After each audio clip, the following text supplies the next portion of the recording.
Kia ora and welcome to another Wellbeing Wednesday with me, Sarah and Faye at Becoming Healthy.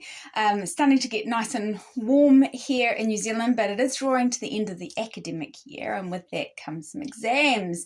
So I thought it might be quite good to do a little tapping and hand reflexology just to help with some of those exam nerves, some of those worries that you're going to forget all the things that you've been, practicing or learning or remembering, just to help you smooth the path and have an awesome exam. So without further ado, we're just going to rate ourselves on a 0 to 10 of how anxious or stressed or worried you are about the upcoming exam that you have. 0 would be that you've got no emotion, no worry at all. 10 would be that you're full of stress and fear and the stomach's churning and everything's going full blast. So if you just rate yourself 0 to 10 on that scale, just the first number that pops into mind is all good. And we're going to start tapping on our karate chop point. Now I'm going to use quite generic terms, but as you're tapping, you can make it more specific to your sensations, your thoughts. So, if you've got churning stomach, you can add that in, because the more specific you are, the more beneficial the tapping will be for you. So even though, you just repeat after me, even though I have this exam stress, I'm worried about remembering everything, I love and accept myself. Even though I have all this stress about this upcoming exam, I'm worried if I'll remember things, I'm worried about getting enough points and passing, I love and accept myself and how I feel. Even though I've got all this worry and tension about this upcoming exam, sometimes I feel great and other times I doubt myself, and I'm worried that I won't remember things when I get in there, or that I won't have enough time to write down everything that I want, and I'm worried about passing. I love and accept myself and how I feel and everyone else who's involved. And I'm willing to let go of some of these old stories I may have told myself about not being able to remember things or not being good enough, because I am good enough and I love and accept myself. So we're going to move through the points now. So eyebrow point, all this exam worry and stress. Side of the eye, this worry and stress about this exam. Under the eye, this worry and stress about this exam. Under the nose, this worry and stress about this exam. Under the mouth, this worry and stress about this exam. Collarbone, all this worry and stress that I'm holding in my body. Under the arm, this worry and stress about this upcoming exam. And top of the head, all this worry and stress that I'm carrying around about this upcoming exam. And then take a deep breath in through the nose and out through the mouth. And then rate yourself again on a scale from 0 to 10. See where you're at.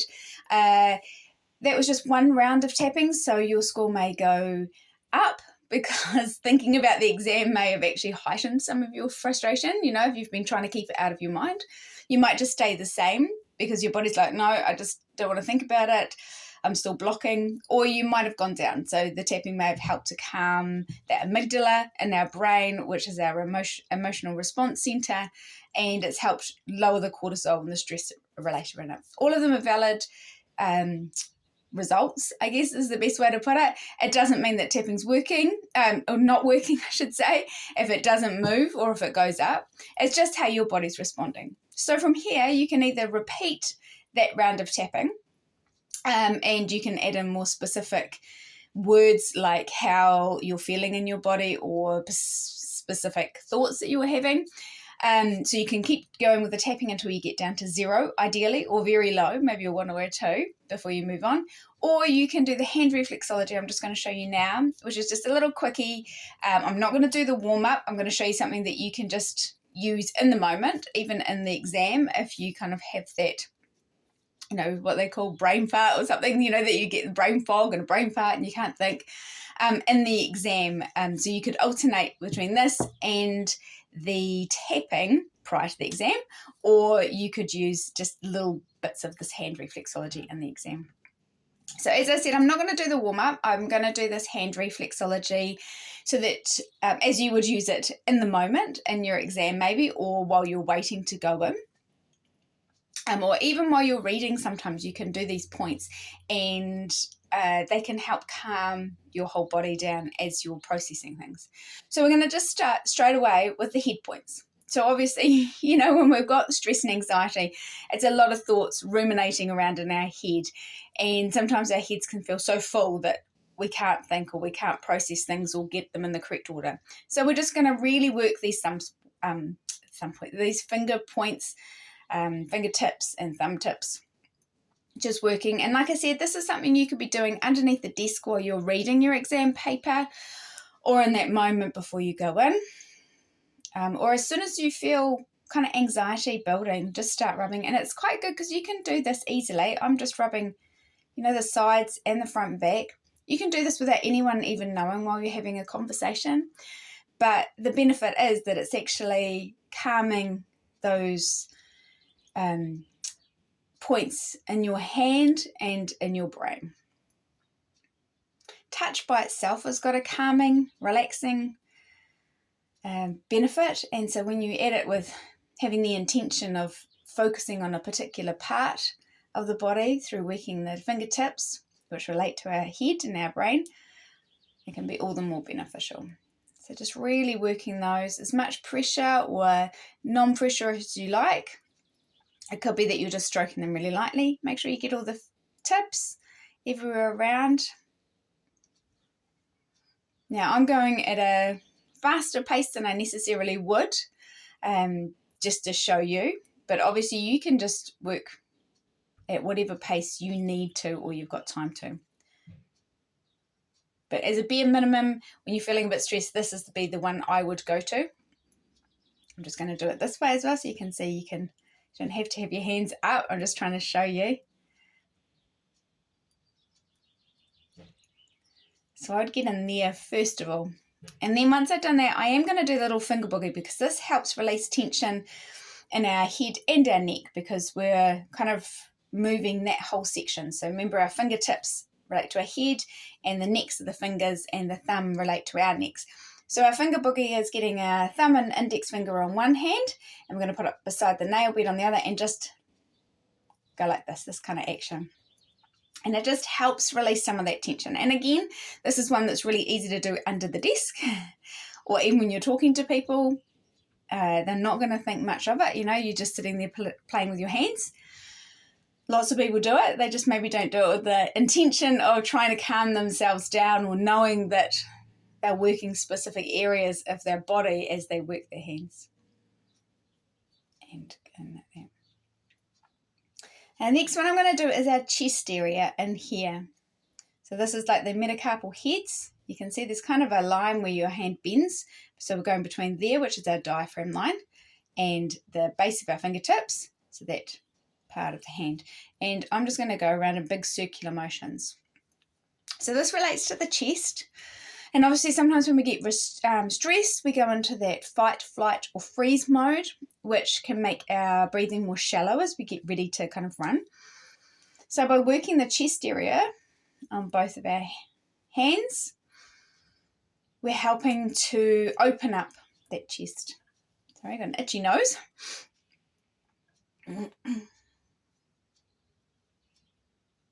So just working all around there. You can just glide as well.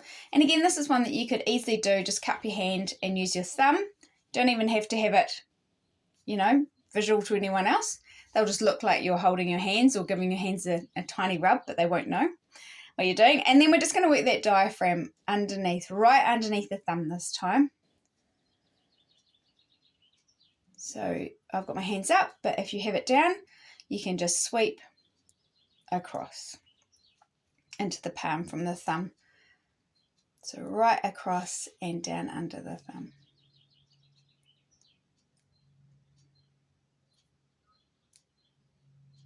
And then the last bit I'm going to do, which is my favourite, is we're just going to milk or stroke the adrenals. So the adrenals are in here, and the adrenals sit on top of our kidneys, and our kidneys are quite often emotionally related to fear. So it's quite a good one just to stroke in here. It also gets our stomach.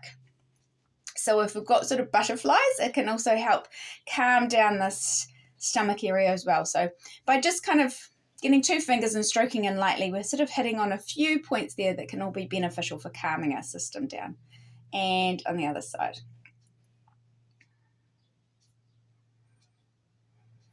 So just really gentle milking, kind of pulling up like this. And then we're just going to put our hands together and take a few deep breaths in through the nose and out through the mouth. Now, those points that I've shown you for the hand reflexology, you can use them each by themselves. So you could pick one that you like the best and just use that, or you could use them in unison like I have for more effect if you've got more time. So I hope that helps with your exam worries and stress. As I said, you can alternate between the tapping and the hand reflexology, or just keep with the tapping to calm that down and then use the hand reflexology as you need to on the day. But I wish you well in all your exams. I think you're going to do it amazingly. Overestimate, don't underestimate, because we're all amazing and we've got the potential to grow and thrive, and I wish you all the best. Until next week, mā te wā, have a great week, and I'll see you later.